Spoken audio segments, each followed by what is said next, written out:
আসসালামু আলাইকুম বন্ধুরা, সবাই কেমন আছেন? আশা করি খুব ভালো আছেন। আজকে করতেছি নতুন আরেকটা কাজ। আপনি প্রতিদিনের মতো আজকে আরেকটা কাজ নিয়ে চলে আসলাম। তো প্রথমে আমরা এখানে ঢোকার পরে এটা বাথরুমটা ওয়াশ করছি। ওয়াশ করার পরে দেখেন এখানে মাপ নেব, মাপ নিয়ে গ্রুপ কাটবো। প্রথমে শুরু করছিলাম এটা ওয়াশ।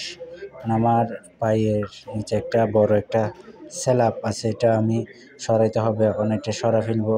সরানোর পরে তারপরে এখানে মাপ নেব। এই তো আমি এটা হচ্ছে 32 ইঞ্চি কমোডের স্টেজ। তারপরে স্টেজে এটা দাগ দিয়ে দিচ্ছি। তারপর দাগ দেওয়ার পর 9 অধ্যায় একটা গ্রুপ হবে। এটা হচ্ছে পানি লাইনের কমোডের বদনাটা যেটা বলে এটা। তারপর আরেকটা হচ্ছে 20 ইঞ্চি শাওয়ারের লাইন, সেন্টারের 20 ইঞ্চি থাকবে। তো আমি দাগ দিয়ে দিচ্ছি। দাগ দেওয়ার পরে এখন মার্কার ভালো করে দিচ্ছি, কারণ এখানে মেশিন দিয়ে কাটতে হবে।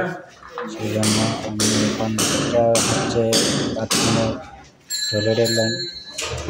এটা আমি নাক মুখ এগুলো ঢেকে রাখতে হবে, না হলে ধুলাবালি আমার শরীরে ঢুকবে পেটের ভিতরে। সেই জন্য আমি ঢুকে ফেলছি এগুলা, নাক মুখ এগুলো বেঁধে ফেলছি। বেঁধে ফেলার পরে এখন মেশিন স্টার্ট করছে। স্টার্ট করার পরে এখন কালো করতে দেখেন এটা কাটতেছি। এটা হচ্ছে শাওয়ারের লাইন। এবার এটা হাত দিয়ে আমি কাটতেছি। এটা শাওয়ারের লাইন কেটে ফেলছি। এগুলো যদি আমি নাক মুখ যদি না ডাকতাম তাহলে আমার এখানে ধুলাবালি সব পেটের ভিতরে ঢোকার পরে আমি দেখা যাইতে অসুস্থ হয়ে যেতাম। সেজন্য আমি এগুলো নাক মুখ বেঁধে ফেলছি। কারণ এগুলো যখন আমি করছি ডিপুতে কাজ করি এই জন্য সেফটি দেয়। কারণ এগুলো বাসা বাড়ির কাজ, এই জন্য সেফটি এরকম লাগে না। সেফটি দরকার, কিন্তু আমরা ইউজ করি না। সেফটি দিয়ে কাজ করতে পারি না। বাট যেহেতু আজকে মেশিনটা নষ্ট হয়ে গেছে, সেজন্য আজকে হাত দিয়ে কাটতেছি। অনেক গায়ের উপরে দিয়ে কাটতে হয়েছে। এটা হচ্ছে পানি লাইনের ছিদ্র, আর একটা আছে এটা কমোডের লাইনের।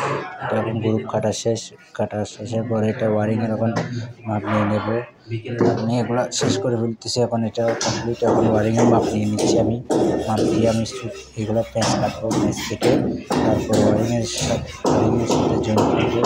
ওয়ারিং এখান থেকে ফিটিং করে জাস্ট এখানে ফিটিং লাগাই দেবো এতটুকু। এগুলো হচ্ছে ফিটিংস। আর এটা হচ্ছে বাথরুমের একটা, এটা হচ্ছে ওয়াল দিচ্ছি কমরের যেটা স্টেজ আছে 32 ইঞ্চি। এটা হচ্ছে 32 ইঞ্চির ওয়াল। এটা বেশি না, 4 লদ্দায় দিতে হয়। 4 লদ্দায় 1 ফিট। এটা হচ্ছে এটা জয়েন্ট ভালো করে মেরে দিচ্ছি, কারণ এখানে বালু দেবো। বালু দেওয়ার পরে পানি দেবো। যেহেতু বালিগুলো যেহেতু এদিকে না আসে, কারণ কমরটা বসে দেবো। সেই জন্য এটা হচ্ছে ওয়ারিং শাওয়ারের। এটা হচ্ছে আপনার হাউসের লাইন, কারণ এটা রুম, সিঙ্গেল রুম। সেই জন্য হাউসের লাইন রুমের উপর দিয়ে যাওয়া পসিবল না। সেই জন্য আমি বাথরুমে ঘুরে দিচ্ছি। আর পাশে যেটা আসে এটা হচ্ছে এই ওয়াশের লাইন। আর এটা হচ্ছে আপনার যেটা লাগাচ্ছি ওটা হচ্ছে আপনার পাকঘরের লাইন, হাউসের লাইন। তো এটা এখন গাম দিয়ে দিচ্ছি। গাম দিয়ে এখন ফাইনালি ফিটিং করে দিচ্ছি। ফিটিং করা